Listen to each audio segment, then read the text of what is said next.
네, 오늘 제목은 다시 시작하다, 다시 시작하다라는 제목으로 말씀을 같이 생각해 보도록 하겠습니다.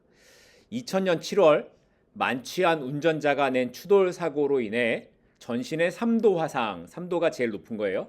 3도 화상을 입고 몇 번의 죽을 고비를 넘겼던 23살 이화여대 대학생이 있습니다. 몇 번의 수술을 통해 생명을 구할 수는 있었지만 안면 장애 그리고 지체 장애 1급을 받았습니다. 그녀는 30번이 넘는 수술을 받아야 했지만 회복되지 않았습니다. 이 사람이 누구냐면 여러분도 잘 아는 지선아 사랑의 저자 이지선 교수입니다. 이지선 교수는 그렇게 대학교를 졸업한 후에 미국의 보스턴 대학과 콜롬비아 대학에서 재활상담학 그리고 사회복지학 석사를 받았고요. UCLA에서 박사학위를 받았다고 합니다. 그리고 그 후에 한국에 있는 한동대학교 교수를 지내고 얼마 전에는 자신의 모교인 이화여대에서 교수로 임명을 받았습니다. 어떤 사람들은 어려움을 만나면 절망과 좌절로 끝나는 삶을 살아가기도 하지만 이지선 교수는 그 어려움의 자리에서 다시 시작했고 그 절망적인 사고를 불행으로 끝나는 것이 아니라 새로운 시작으로 만들어가는 삶을 살아내었습니다. 이처럼 우리는 삶의 절망적인 순간을 만나는 것이 반드시 그 인생의 끝을 의미하지 않는다라는 것을 알고 있습니다. 하지만 그럼에도 많은 사람들이 그렇게 다시 새로운 삶을 시작하지 못하는 이유는 새로운 시작은 언제나 우리에게 두려움과 염려로 다가오기 때문이라는 겁니다. 오늘 우리가 살펴보게 될 노아도 그랬습니다. 하나님께서 세상을 물로 심판하시기로 작정하시고 하늘의 창을 여시고 땅에 샘을 터지게 하시자 이 땅에 물로 가득하게 되었습니다. 높은 산들까지 하나도 남김없이 다 물에 잠겨 죽음에 이르게 되었는데 이것을 노아의 나이와 연결된 기록으로 정리하면 이렇게 볼 수 있어요. 자, 언제 이 홍수가 시작되었는가? 노아가 600세 되던 해 2월 17일에 샘이 터지고 비가 내리기 시작했다라고 해요. 노아의 600세 되던 2월 17일입니다. 그렇게 40일 동안 비가 왔고요. 그 후에 150일 동안 물이 세상에 가득했습니다. 그리고 7월 17일에 방주가 드디어 아라랏산에 멈추게 되고요. 노아가 601세, 그러니까 1년 정도 지나는 거죠. 노아가 601세 되던 1월 1일에 노아는 방주를 열고 땅에서 물이 다 빠졌다라는 것을 확인하게 됩니다. 언제요? 노아가 601세 되던 1월 1일. 그러니까 거의 1년 동안 노아가 방주 안에만 있었던 셈이 되는 거죠. 자, 그런데 이렇게 물이 다 사라졌는데도 그것을 확인한 노아가 방주에서 나오지 않습니다. 물이 빠진 걸 확인했는데 왜 나오지 않았을까요? 노아가 방주에서 언제 나왔을까요? 그러면 그 다음 달인 2월 27일이 돼서야 노아가 방주에서 나옵니다. 자, 말씀을 볼까요? 13절, 14절입니다.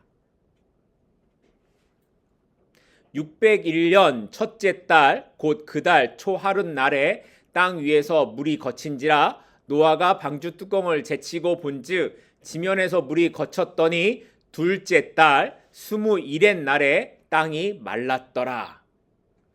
전에도 제가 말씀드렸듯이 사실 방주 안에서의 시간이 노아와 그의 가족들에게 그렇게 좋은 시간이 아니었을 거예요. 방주라는 제한된 공간 속에서 동물들과 함께 생활하며 그 동물들을 돌보는 것이 쉬운 일이 아니었을 것이다 라는 것 기억나시죠? 그러니 밖을 바라보며 점차 물이 줄어들고 육지가 드러나게 되는 것을 보았을 때에 노아와 그의 가족은 당연히 하루라도 빨리 방주 밖으로 나가고 싶은 마음이 컸을 겁니다. 여러분도 그렇겠죠. 여러분이 노아의 입장이라면 하루라도 빨리 방주 밖으로 나가고 싶었을 거예요. 물이 다 빠졌는데 뭐하러 방주 안에 그대로 있습니까? 그래서 노아도 뭘 했습니까? 물이 줄어들고 있는가를 기대하죠. 그래서 까마귀도 보내고 비둘기도 보내면서 땅이 말랐는지를 계속 확인했던 거예요. 뭐 하려고요? 나가고 싶어서. 그런데 마침내 13절에 뭐라고 기록하고 있습니까? 마침내 땅에서 물이 거쳤다라는 거예요. 방주 뚜껑을 열고 봤더니 모든 땅에서 물이 다 거쳐서 물이 보이지 않았다라는 거예요. 이제는 비둘기가 아니라 자기 노아의 눈으로 확인을 하고 있는 거예요.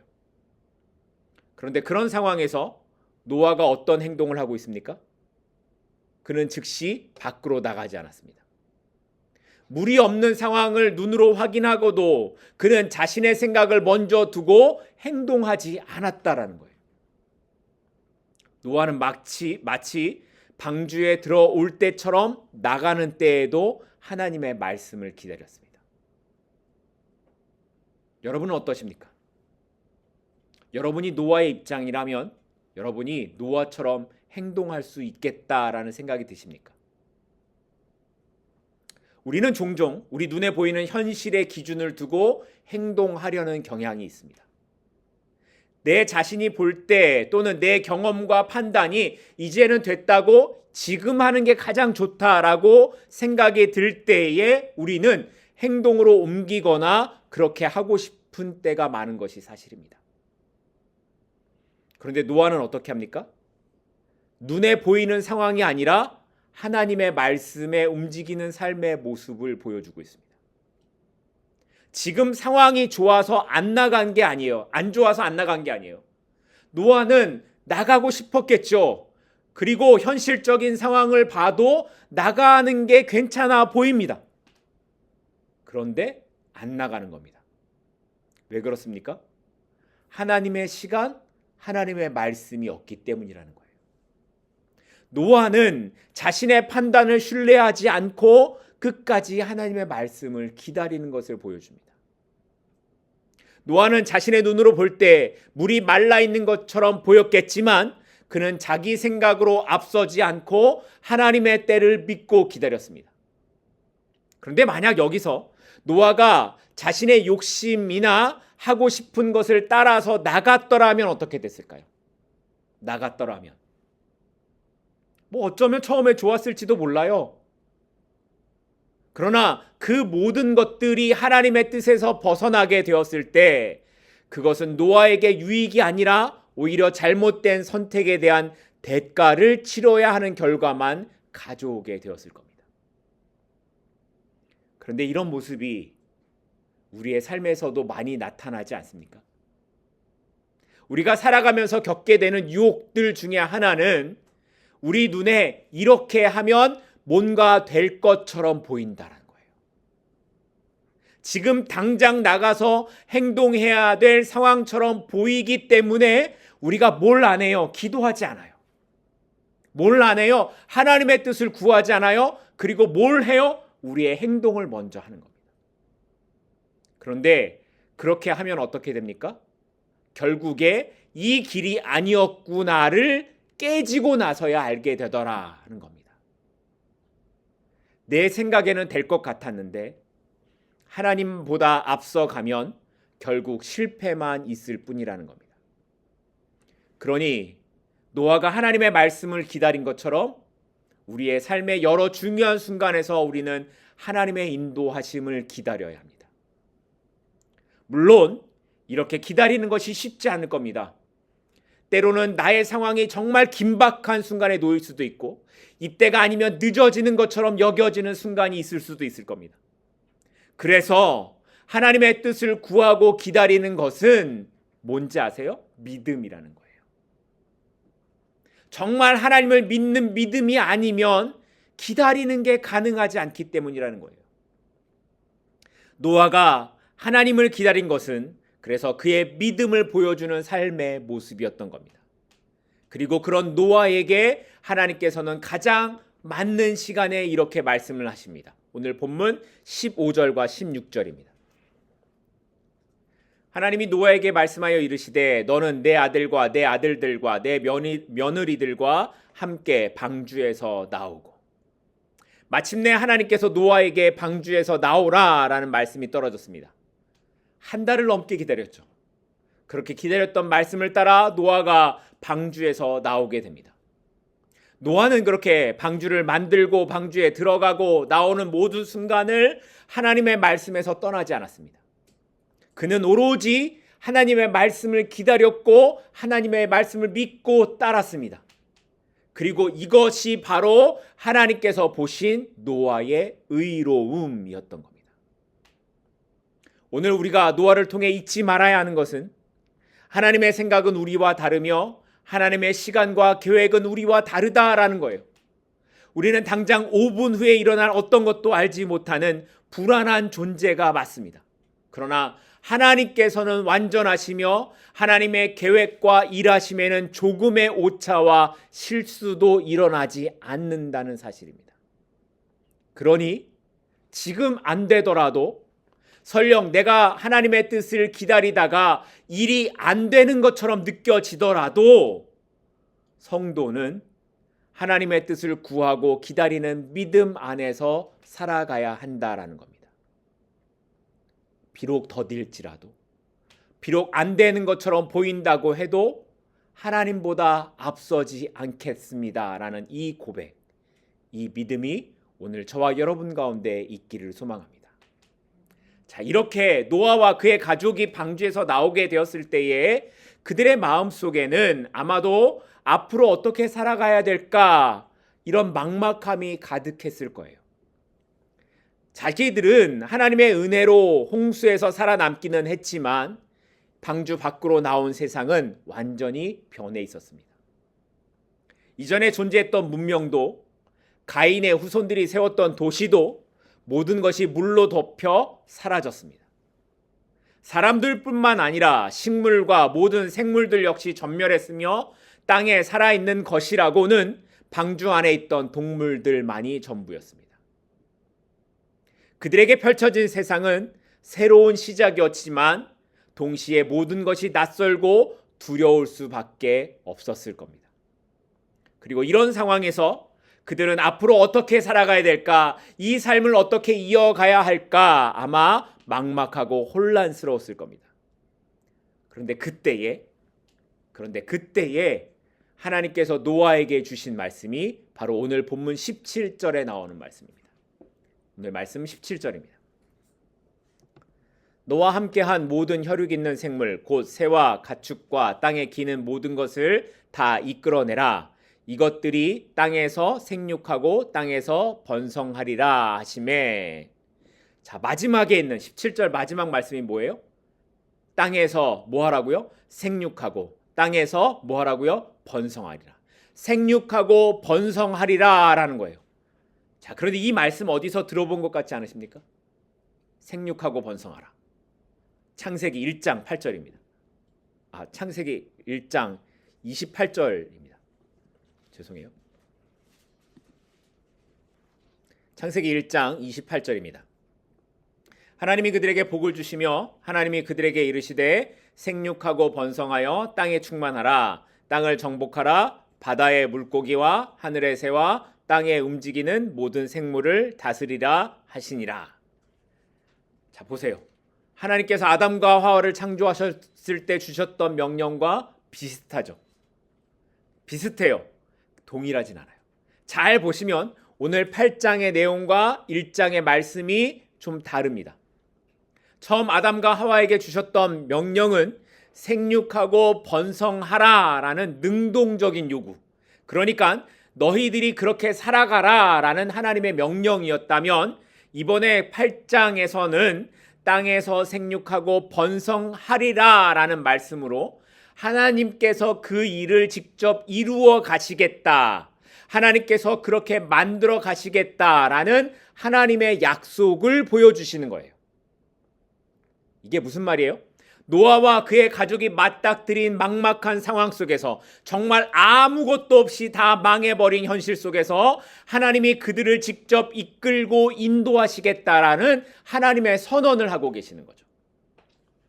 노아가 방주에 나와서 눈앞에 펼쳐진 그런 상황은 아무것도 없는 세상에 어떻게 살아가야 될지 막막함으로 두려움이 쌓여 있을 때에 하나님이 그 노아에게 하신 말씀이 뭐냐면, 아니야, 내가 너를 그렇게 만들어 갈 거야. 생육하고 번성하도록 내가 그렇게 만들어 갈 거야. 라는 그런 하나님의 약속의 말씀을 주고 계시는 거예요. 그러니까 이 말씀은 단순히 축복의 말씀이 아니라 하나님께서 그들의 삶을 책임지시고 새로운 세상을 다시 채우시겠다는 그 일에 노아를 사용하신다는 하나님의 약속을 보여주고 계시는 겁니다. 노아는 아마도 이 하나님의 말씀을 듣고 마음의 평안을 얻었을 것 같습니다. 모든 것이 사라진 세상에 자기들만 남겨진 것이 아니라 자신을 떠나지 않으시고 함께 하시는 그 하나님을 바라보게 되었을 것이고, 그 하나님께서 주시는 약속으로 인해 새로운 시작의 첫 걸음을 내디딜 수 있었을 것입니다. 그리고 이런 하나님의 약속은 오늘 하나님을 믿고 있는 우리에게도 동일하게 주시는 말씀입니다. 우리도 때때로 노아처럼 모든 것이 사라져버린, 그래서 삶이 무너지고 방향을 잃어버린 것 같은 순간을 경험할 때가 있습니다. 어디에도 말할 수 없고 누구에게도 기댈 수 없는 그런 상황에 처할 수도 있습니다.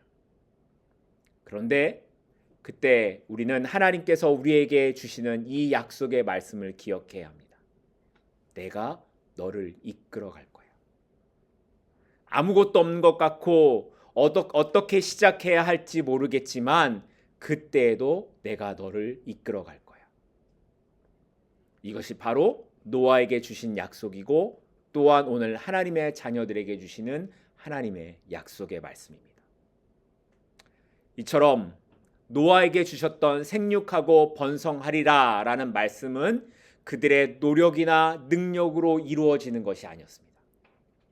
하나님께서 그들을 통해 하나님의 창조의 사역을 계속 이루시겠다라는 약속이었고, 그 일을 어떻게든지 이끌어 가시겠다라는 약속의 말씀이었습니다. 그러니 오늘 우리도 그 하나님의 선하신 계획, 그 인도하심을 기대하면서 살아가십시다.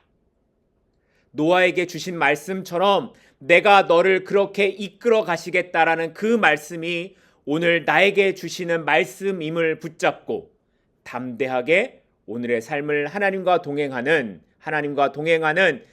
저와 여러분이 될 수 있기를 소망합니다. 이렇게 이제 1년 10일 만에 방주에서 나온 노아가 가장 먼저 한 행동은 주변을 정리하거나 어떻게 살아갈까를 계획하는 일이 아니었습니다. 그가 가장 먼저 한 것은 하나님께 제단을 쌓고 제사, 지금으로 말하면 예배를 드리는 거였습니다. 오늘 본문 20절입니다. 노아가 여호와께 제단을 쌓고 모든 정결한 짐승과 모든 정결한 새 중에서 제물을 취하여 번제로 제단에 드렸더니, 앞에서 살펴본 것처럼 방주에서 내린 그 순간 노아의 눈앞에 있는 것은 물에 잠겨서 피폐해진 환경뿐이었을 겁니다. 그러니 이제 어떻게 살아갈까를 생각하고 뭔가 당장에 일을 시작해야만 하는 그런 상황에 놓여 있는 겁니다. 그런데도 노아는 당장의 어떤 필요를 뒤로 하고 가장 먼저 뭘 합니까? 하나님께 제사하는 것, 예배하는 것을 먼저 선택합니다. 그러니까 노아가 하나님께 드렸던 제사는 단순히 나를 살려주셨다라는 것에 대한 감사를 넘어서서 그의 삶에서 가장 중요한 우선순위가 무엇인지를 드러내는 그런 결단의 모습을 하고 있는 겁니다. 여러분 생각해 보세요. 1년의 시간 동안 방주에서 세상이 물에 잠겨가고 있을 때에, 또 이 배가 어디로 가는지 알지 못한 채 살아가고 있을 때에 노아가 뭘 의지했을까요? 노아가 의지할 수 있는 건 오로지 하나님뿐이었을 겁니다. 하나님께서 인도하지 않으시면 살아갈 수 없다라는 것을 노아는 방주에서 절실하게 느꼈을 거예요. 그러니 그렇게 살았던 삶에서 이제 방주 밖으로 나왔을 때 노아는 여기까지 온 것이 하나님의 은혜였다라는 고백이 당연히 나올 수밖에 없었을 것이고, 그 마음으로 제단을 쌓고 하나님께 제사를 드렸을 거예요.